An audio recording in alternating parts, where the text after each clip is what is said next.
Well, good morning, everyone. We're getting some messaging from Cindy just to charge forward, which we will do. Thank you for joining us this morning. I'm Todd Palmer from Calfee, Halter, and Griswold, and I am joined this morning by my colleague Jennifer Colvin, and we are here this morning to talk to you about the legal aspects of return to work. And that's a topic which I'd like to say that it's dominated the national conversation, well, for most of May until, well, about the last week or so. Now, obviously, the national conversation is dominated by something else, and I know that also affects all of you as building facilities professionals, but we're gonna stay to something, stick to something tried and true this morning, which is just our return to work issues. First of all, just a reminder of the organization's Building Education series for this year. As you'll see, there's a number of very good programs left in the program year, and additionally, the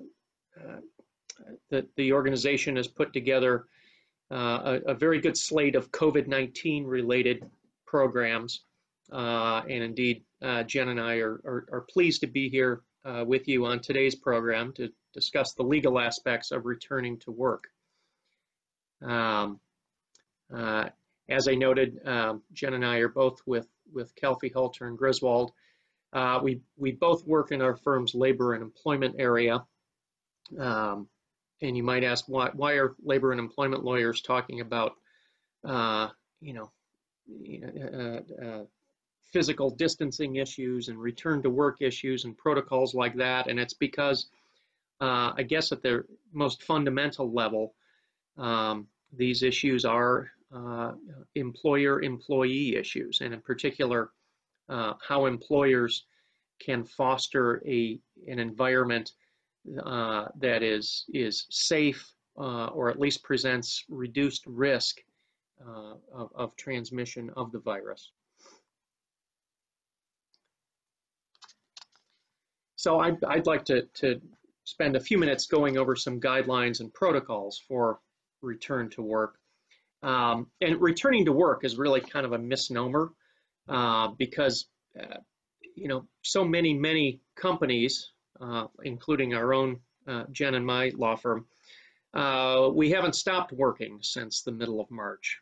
We've been working from home, but over the last month to 6 weeks, as the economies in a lot of different states, including Ohio, have reopened, that has forced kind of an assessment of how employers go about welcoming people back to the physical space where they most typically work.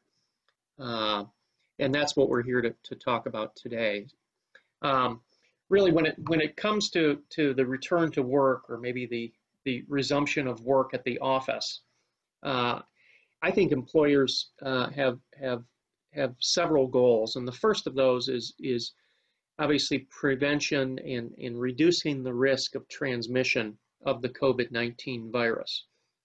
I think a second goal, and it's not inconsistent with the first goal, is resuming and reopening the operations of your business. It's going to be critical for the economy that companies begin resuming operations on a more normalized basis.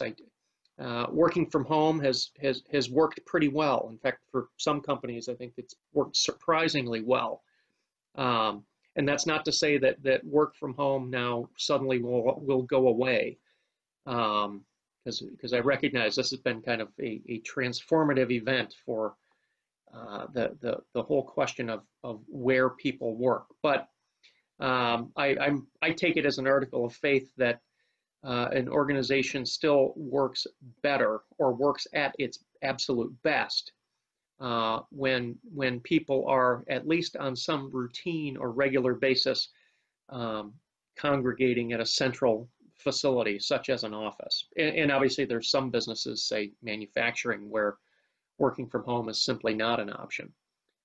So yeah, another goal to the return to work protocols is just getting your business back at something approaching normal operations and really trying to maximize the performance of the business. A third overall goal here is minimizing the risk of legal liability, which is of course a very important goal, and it's also not inconsistent with the first two goals. And then finally, I think another goal of a good return to work protocol is that it is an exercise or can be an exercise in positive employee relations. This is really an opportunity for employers and property managers to send to employees and tenants the message that, you know, we care about your well-being. We don't want to place you at risk of any unhealthy outcomes from the process of working at the office, and that we're doing all that we can to minimize and reduce the risk of transmission of the virus. I mean, of course, we can't take that risk down to zero, but there are a lot of measures which can be done to help in this regard. There is a just staggering amount of information and material out there on the internet about return to work protocols and guidance about return to work. I've listed here a couple of the sites that I really use and see as kind of go-to sources, and that's because they are authoritative. I mean, it's the CDC website, and I've given links to them here. So it's the CDC website, not just at a general level, but CDC has some very precise publications relevant to this issue, and thus they have, you know, a publication, Employer Information for Office Buildings. Another very good piece is Interim Guidance for Businesses and Employers Responding to the Coronavirus. The Ohio Department of Health is also an authoritative source. At their website, they have tremendous information about the Responsible Restart Ohio, which includes the sector-specific operating requirements. And then, of course, OSHA, too, is an important source of guidance and information on these protocols. You know, you can find, like I said, there's just so much material out there on the internet. But the materials I've cited here, both at OSHA in the Ohio Department of Health and the CDC, you don't have to be a lawyer to understand them. They are kind of, they do a nice job of plain English explanations and presentation of things. So, and of course, they're all authoritative sources. So to the extent you are searching for information on all these tough issues, I really commend these sources to you for your review. What I'd like to do for the next few minutes is talk about what I call categories or really buckets of the different guidelines and protocols. If you cull through CDC guidelines and Ohio Department of Health guidelines and OSHA, you know, you can identify these categories of actions that employers and building managers may be taking. And the first of those is temperature and symptom assessment. You know, there's a range of options for employers here. You can have employees self-report their temperatures. You know, each morning, you know, before the employee reports to work, you know, have him or her, you know, take their temperature with, it's most likely going to be one of the digital thermometers. They take their temperature, they snap a picture of it on their phone, and when they get to work, they show that photo. to someone, a supervisor or someone else, in a position of authority to kind of verify the absence of a fever. And then employees can also, ask answer a short list of questions, in particular, whether they're exhibiting any symptoms of the virus. Another option, though, instead of employee self-reporting, is to have someone from the employer do the temperature assessment as employees enter the facility, or another possible measure is to engage a nurse or a medical technician or some other medical kind of trained medical person to man an assessment station at the entrance to your facility. I can tell you that at my firm we do just that. We have at least at our Cleveland office, we have a medical technician who takes our temperatures and then asks us a battery of questions. And assuming we pass, then we get a sticker. It's almost like an I voted sticker. It's a sticker that goes on your shirt, and that's your kind of pass to come and go into the building and move about the building all day. The other good thing about having a temperature station and having someone, whether it's a company employee or a contractor, do it is they should create a daily log of everyone who enters the building and that they were negative for symptoms and negative for fever. That can be a confidential medical record, so it should be kept confidential, but that can be a key piece of information if someone in your facility does become positive for COVID. That log will help local health officials with contact tracing. And additionally, in a worst case scenario, that log could prove helpful as evidence in any type of employee claims regarding contracting COVID at the office. Another important bucket of guidance in this regard is the requirements for face coverings. And those requirements are really detailed in some of the Ohio Department of Health Responsible Restart pamphlets. But the basic principle is employees are required to wear face coverings at all times when they're at work. There are exceptions, including, one obvious exception is persons who work in an enclosed office that has a door. Once they're behind that door, with the door closed, they can remove that mask. Another exception is for when employees work in an area that's it might not be an enclosed office with a door, but it is far enough removed from other people that they may remove the mask. Because obviously, wearing a mask all day can be uncomfortable and inconvenient for anyone. So there are exceptions to that, and indeed there's probably about a half dozen other exceptions in the Ohio Department of Health guidelines.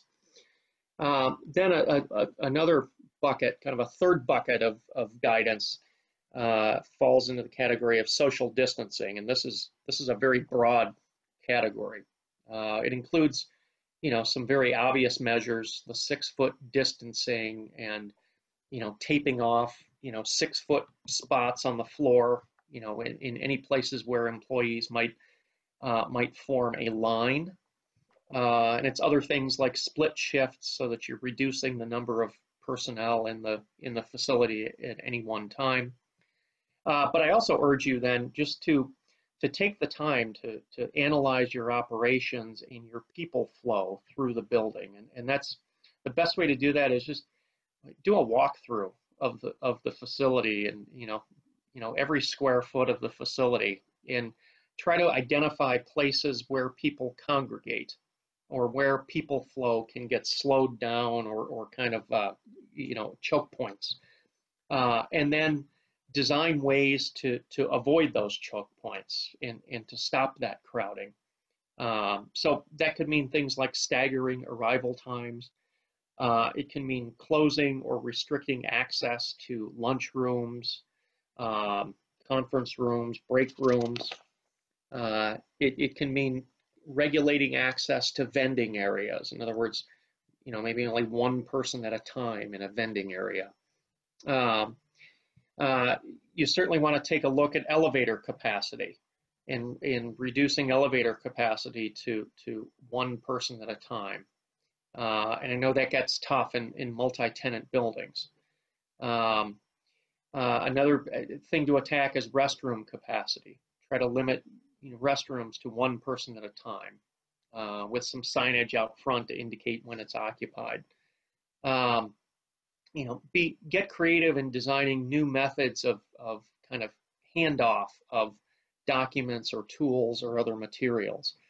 Try to avoid direct person-to-person handoff of documents or tools. Instead, have employees develop systems where they leave the tool, they leave the document at kind of a neutral site, neutral spot, and walk away from it, and then the recipient comes up 30 seconds later and picks it up. Another thing you'll want to do, and this can be tough in an office environment, is minimize face-to-face conversations. At our firm, we've told people that the days of just walking down the hall and to talk with a colleague and just inviting yourself into his or her office for a conversation, that those days are they're not over, but they are certainly suspended for now. And that instead, if you need to talk with a colleague who's down the hall, pick up the phone or otherwise avoid that face-to-face conversation. The fourth bucket of measures falls into cleaning and disinfection and ventilation, and this is an opportunity for to really double down on your daily and disinfecting and cleaning regimen, especially common areas and touch points. There's cleaning these areas once a day is probably not enough. You need to develop a more regular protocol for frequent cleaning of common areas and all touch points. Also, provide abundant hand sanitizer and other cleaning agents. Lysol and paper towels. Provide those so that employees can clean their own work areas. In other words, give them the tools they need to help you on cleaning and disinfecting. And then you cannot do enough education and re-education on hand washing and respiratory etiquette. Likewise, also check building ventilation systems. Make sure that there is plenty of fresh air that's being constantly recirculated, and even in buildings that have windows that open, allow windows to be open. Kind of have some scheduled systems for times windows will be open. Again, it's all about keeping the fresh air moving through the facility. A fifth bucket of guidance falls into it governs travel, and travel has been tough because the guidance keeps changing. But in general, especially for business travel, international travel is just out, until further notice. Even domestic travel by air, I think, is still it depends on what the destination is, especially if it's a COVID hotspot. You probably don't want to be permitting business travel to those spots. Certainly not by air, and likely not even by car. Other types of business travel, however, if it's if you're a company in say Cleveland and you need to send someone to Toledo or to Detroit, Detroit might be a bad example, but maybe Grand Rapids, Michigan. It's an easy drive. I think things are opening up now so that trips like that can happen. But again, um, those trips should be very carefully monitored. Employees making those trips need to have, I think, permission at high levels within an organization, and likewise need to be, given a lot of instruction on, what to expect, what to look for.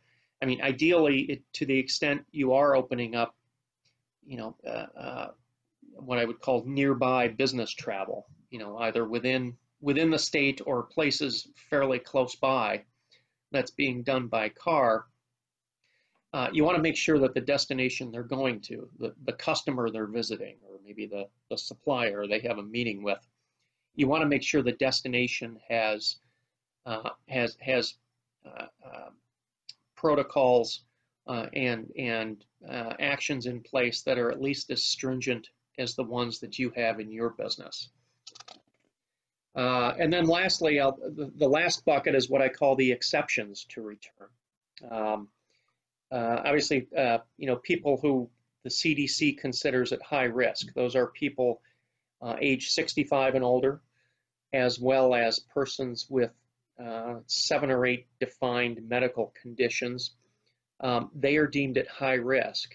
And so you don't want to be pressuring them into a return to work. You want to continue to allow those people to work from home if that's possible, or otherwise to stay at home.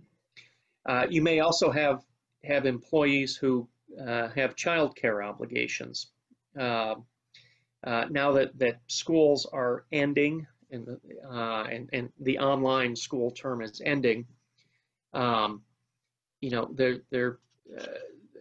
childcare centers are opening up, there may be opportunities for employees with children to start coming back to the office, but not necessarily. I wouldn't assume that because childcare centers in Ohio are now permitted to reopen, but it's on a limited basis compared to pre-pandemic. So just be prepared that you may have employees who continue to have childcare obligations during the work week, and be prepared to be flexible with those folks. Another exception to return to work is folks who take public transit to work. Public transit just still remains too much of a risk of the employee picking up something and bringing it to the office. So a lot of companies have been permitting their employees who rely on public transit to get to work. Companies have been allowing them to continue to work from home. And then lastly, there's the last kind of group of exceptions are people who may not be at high risk, but are just, for whatever reason, uncomfortable with the prospect of returning to work. I still think it's best for employers to exercise patience with respect to those folks. Everyone, when it comes to matters of health, everyone has different risk tolerances in this. I think certainly as we go through June, I'm hopeful that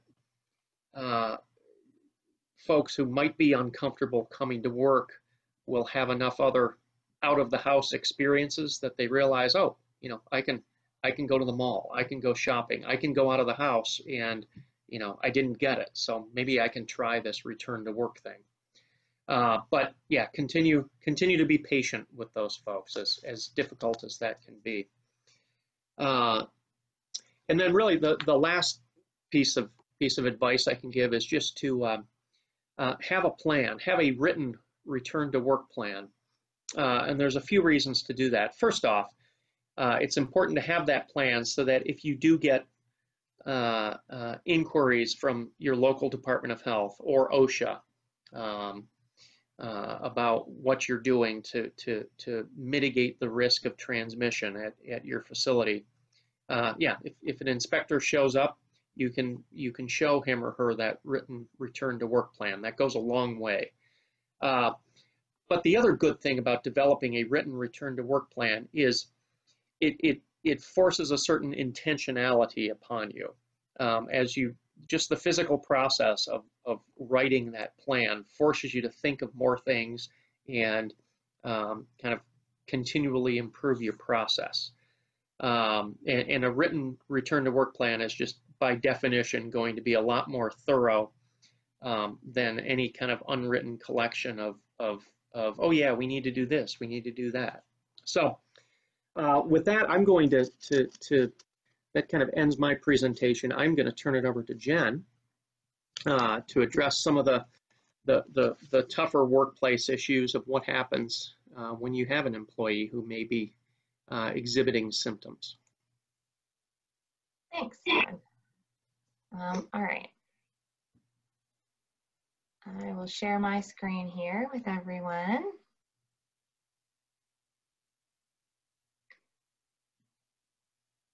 Oh, hang on just a second. Okay, so yeah, I'm going to shift a little bit to handling cases of positive or presumed positive COVID-19 in the workplace.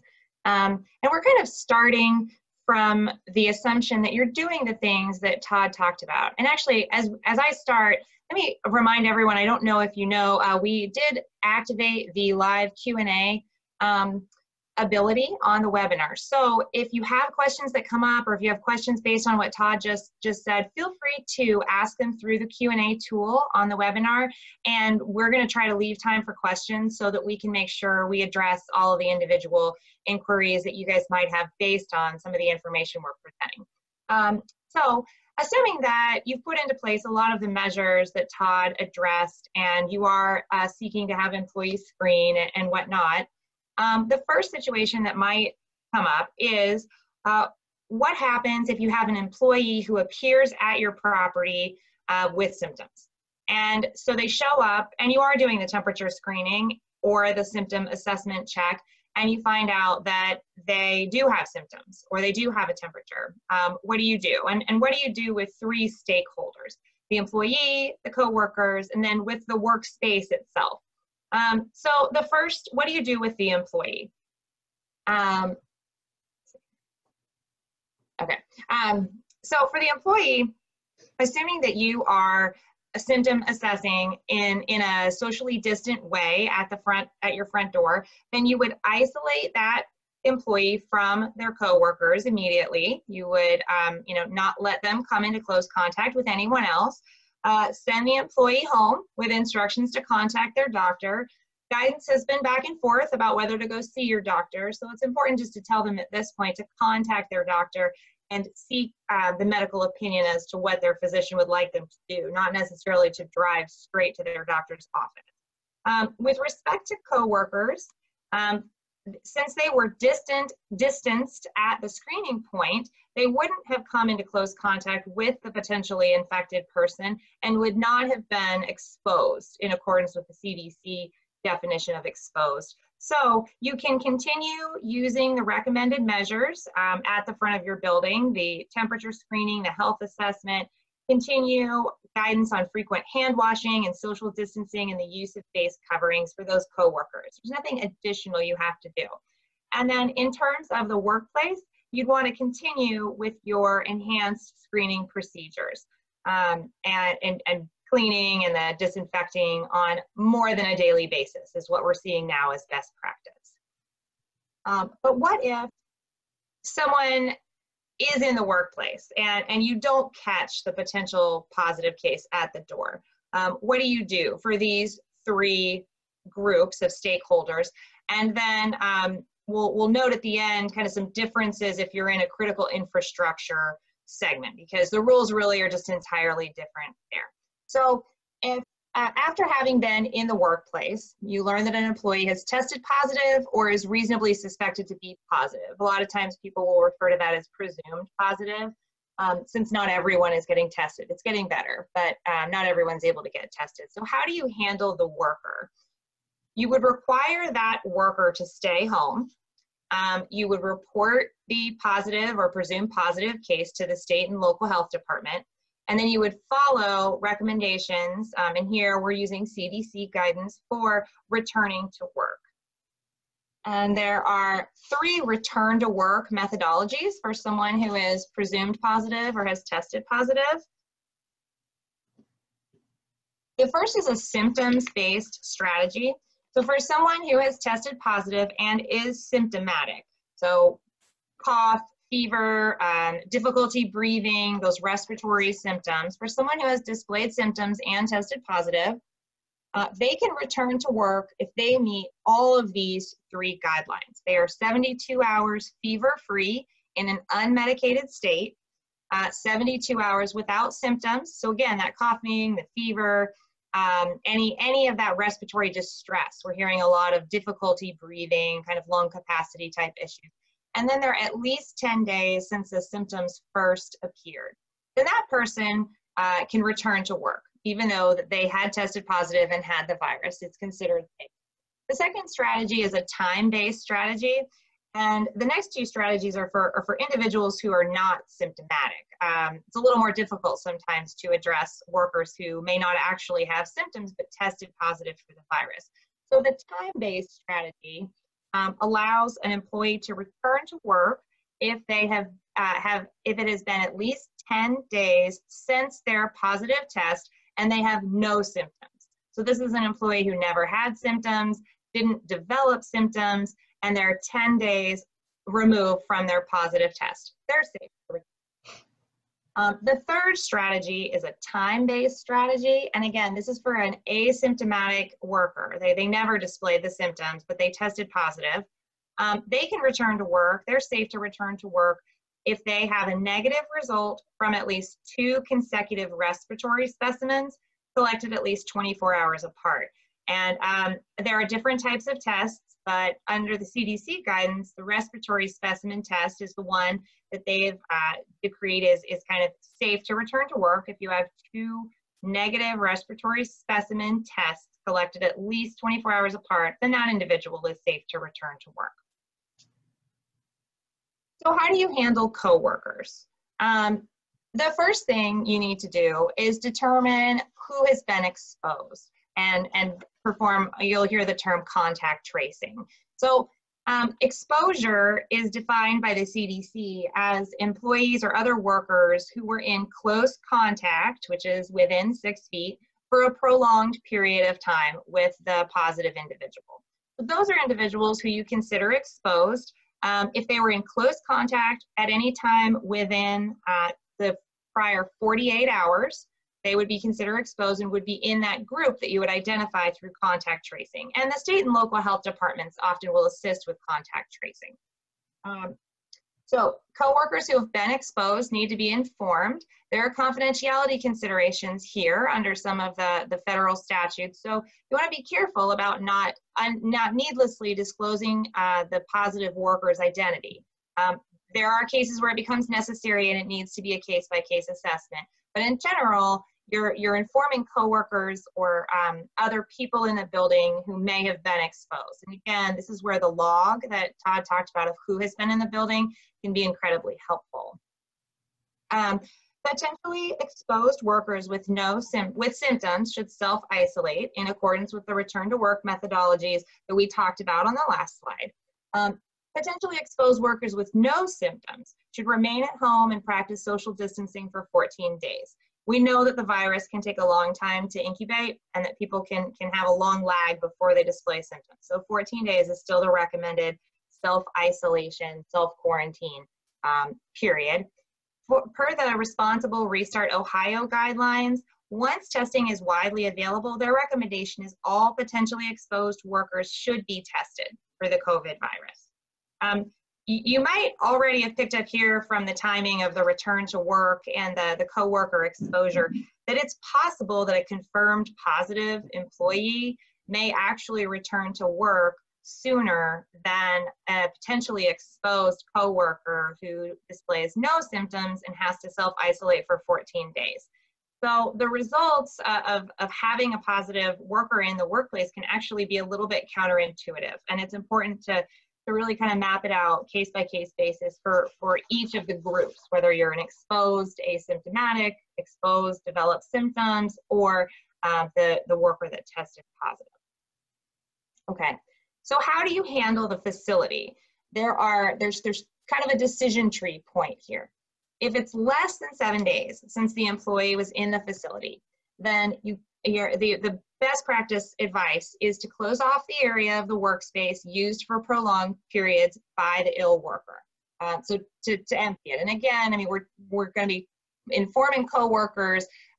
This is something that you would have to tell people that part of the workspace is being closed off, and that workers who work in that area would not be entitled to come in the building while it's closed. The guidance is to wait 24 hours before cleaning and disinfecting. This allows the area to ventilate and to have the person cleaning with less potential exposure. So the idea is to protect the individuals who will be cleaning and disinfecting the workspace. Increase air circulation to the affected area as much as possible. And like Todd mentioned, this can be windows, this can be fans, this can be some type of HVAC capability, but increasing the air circulation. And then after the 24 hours, conducting a deep clean and sanitization of the affected area. The person doing this cleaning should definitely wear appropriate PPE, not only to protect them from the virus, but also because some of these chemicals that are being used are quite caustic. If it's been 7 or more days since the employee was in the facility, then there's no need for additional cleaning. The guidance is to continue the enhanced routine cleaning and disinfecting of high-touch surfaces. So again, we're talking about more than once per day cleaning, but after 7 days, there's no additional guidance for how to treat the actual facility.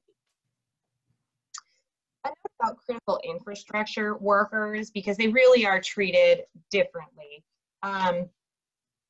Who are critical infrastructure workers? Critical infrastructure workers, critical infrastructure has been defined as systems and assets, physical or virtual, so vital to the United States that the incapacity or destruction of such systems would have a debilitating impact on security, national economic security, national public health or safety, or any combination of those. So these are what you'd expect. I think there are 16 identified sectors. They include cybersecurity, they include food and agriculture, healthcare, communications, emergency services, and similar sectors. So if we're talking about someone who is a critical infrastructure employee and they have been exposed, then the guidance is different.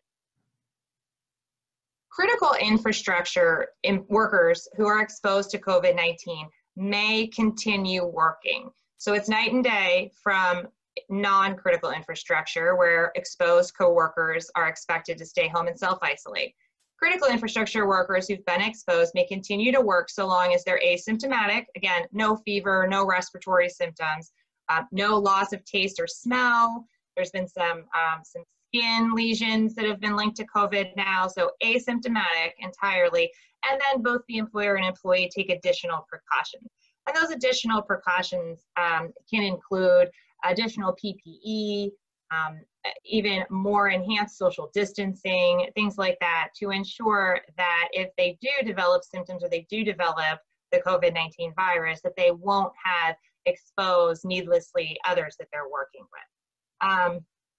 So, best practices: if the employee has no symptoms, require them to continue doing their pre-work daily symptom assessment, including taking their temperature, continuously self-monitoring throughout the day for symptoms of the virus, and then wearing the additional PPE and maintaining enhanced social distancing. If the critical infrastructure employee develops symptoms of the COVID-19 virus, then you follow the same rules as any other worker in terms of returning to work. They should immediately be separated from other coworkers. They should be sent home with instructions to call their physician. The surfaces should be disinfected and cleaned, and they should not be allowed to return to work until they meet the return to work guidelines published by the CDC. In that case, also, you'd go back to your contact tracing and informing coworkers. So it's a bit of a cycle, but you would treat them the same way. And, these slides will all be posted for you on the website. So if our contact information is on there, if you're interested in contacting us, and we have a few minutes here, I think, for Q&A. And Jen, I just picked up a question which either of us could take, but I'll take it just because I had a few seconds to look at it while you were finishing. Just any comments about handling visitors or vendors and contractors coming into your facility? And yes, those should, visitors and vendors and contractors should be subject to the same protocols as your employees or your tenants are being subject to. So I can tell you what we're doing at my building. Vendors and suppliers or visitors, they have to enter the building through the same doorway and go through the health assessment station. That is the temperature check and the asking of 4 or 5 questions about symptoms. But then, at least in the case of vendors or contractors, they exit the building and they're directed to a different entrance within the building that is kind of the exclusive entrance and exit for vendors and contractors. Again, the overarching goal here is to try to, well, first of all, it's to make record of each person who has any entry into the building, even if they're just there for 10 minutes making a small drop-off. But secondly, also limiting the places of ingress and egress so that those folks from outside the organization are limited in their time in the building and the kind of the pathways that they follow. So it's all about really increasing the social distancing and trying to limit the spread of anything bad.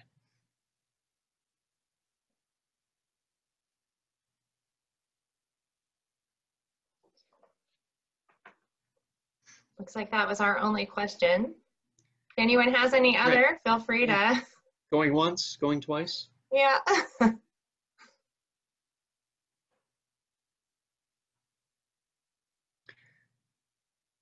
All right. Well, like we said, Cleveland 2030 District will be posting the slides on the website. I think that was something that is done regularly for presentations and webinars that are given to the group. So feel free to refer to those. Okay, we did get one additional question, and I'll go ahead and answer it. Why wait 24 hours before cleaning? And the goal there is, there's some not great guidance, but some indication that the virus could be somewhat fragile. And so waiting 24 hours gives the people protects the people who are going to be cleaning the area some additional, it gives them some additional time away from what we know was a live virus, and potentially protects those individuals from catching the COVID-19 virus. So that's the guidance from the CDC right now. The goal is separation for individuals who are going to have to be physically in the space and then touching the workspaces, hard surfaces, and items that the infected individual touched. So that's the goal there. And Jen, I've got an additional question here. How do you get buy-in of the facilities? I'm thinking that that the question presumes, kind of a landlord-tenant relationship. In other words, if you're a tenant, how do you get your landlord to buy into this? Be insistent, be pushy, make those demands. Landlords have certain responsibilities under their leases, commercial leases too. And yeah, just, if you have a landlord who is not complying or is dragging their feet, just continue to hold those feet to the fire. Because ultimately here it's about, landlords and tenants both fulfilling their duties towards the people who enter the facility. I hope that I think we got answered a that follow-up, Todd, too, on Sure. that. She says, I am all in and probably going to be super clean. I want other colleagues to be as vigilant and, of course, to put the plan in writing. So I think that goes back to your kind of create a plan, too. Yeah, that's the other advantage of creating a plan, is it forces people to think about it and to be intentional about the acts that they're taking. And I think from an employment perspective, if there is a reason that you feel unsafe in your workspace, that's something you raise right away. And this is uncharted territory. I think employers are trying to work with their workers to create a safe, effective workplace. And that looks differently now than it did in 2019. So don't suffer in silence. If there are things that are making you uncomfortable, or if there are practices that you feel like are not consistent with the CDC guidelines and whatever that is, the next question is about open offices, and we'll address that. But if there are practices in place that just really don't feel like they are best practice safety guidelines, raise that, because I think everyone's trying to do their best, but it's not going to be a perfect process, and it's going to be iterative as we go through figuring out for each physical workspace and for each particular type of work that people are doing, how this is going to look. And it is going to look very different for different employers. So in terms of the open office, I think that's a good lead into, well, yeah, a lot of offices were moving to an open space, or I know some really large companies have generic cubes that workers will come into the office and grab a cube, and that's their workspace for the day, and then they'll leave and they'll take their laptop with them. I think those workspaces are going to have to look very different. If the employer wants to continue using an open workspace, then employees are going to need to wear masks. That's just going to be part of the daily workspace environment, and employees are going to need to be distanced. So that's not really allowing workspaces to be within 6 feet of each other. So that's either taping off some of these cubes. Maybe these open work areas had, fungible cubes, so taping off some of the cubes, not allowing work in certain places, not allowing work at all in some collaborative spaces. I know that was really popular before the virus hit. But looking at whether you change the way you use the open workspace, or putting into place new protection, which we've seen a lot of plexiglass. We've seen a lot of physical barriers put into place that, really, it's no longer an open workspace, right? The goal is to segment off employees from each other to prevent transmission. So Todd, I'll give you a chance too to maybe chime in on that one if you've seen other solutions. Yeah, I know the open workspace, with people not having their own office and just everyone working in a giant bullpen. I know that's been kind of the rage in office design over the last few years.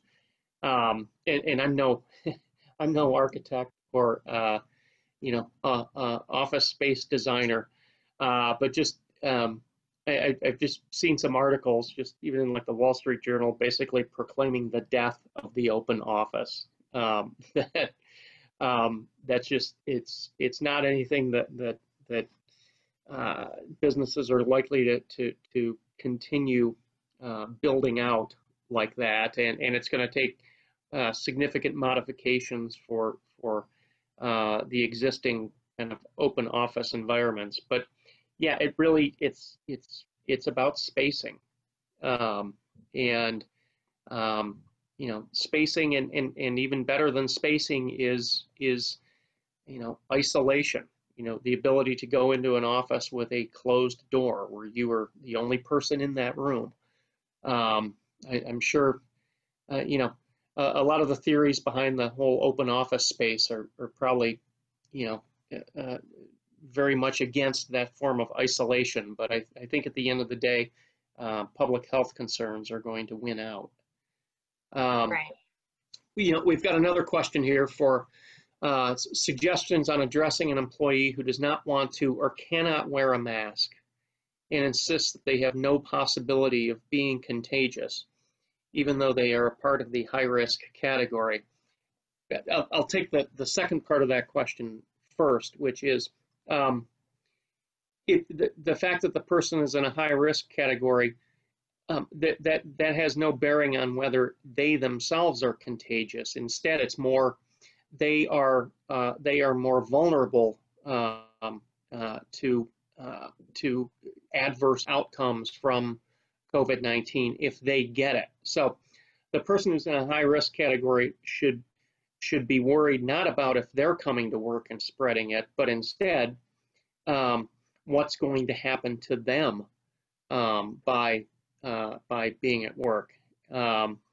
And so then, as the first part of the question, in terms of the employee who insists on not wearing a mask, I would well, again, first of all, if this is a high-risk employee, I would question why the person is there. You know, because CDC guidelines and the Ohio Department of Health guidelines that are currently in place still very much instruct high-risk individuals to stay home and only leave the house for medical necessity. But for whatever reason, assuming the high-risk person is coming to the workplace, I mean, yes, they need to be wearing their face covering, and unless they very squarely fit within one of the, I think there's 6 or 7 exceptions to the face mask requirement, and those exceptions are very clearly laid out in the Ohio Department of Health's responsible restart guidelines.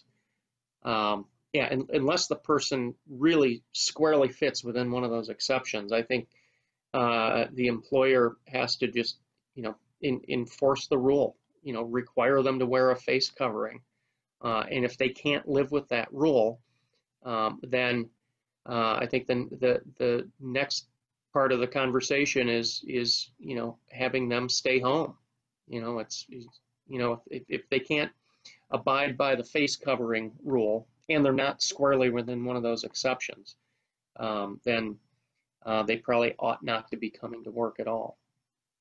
Right. I think the corollary to this question is, can I make high-risk individuals stay home?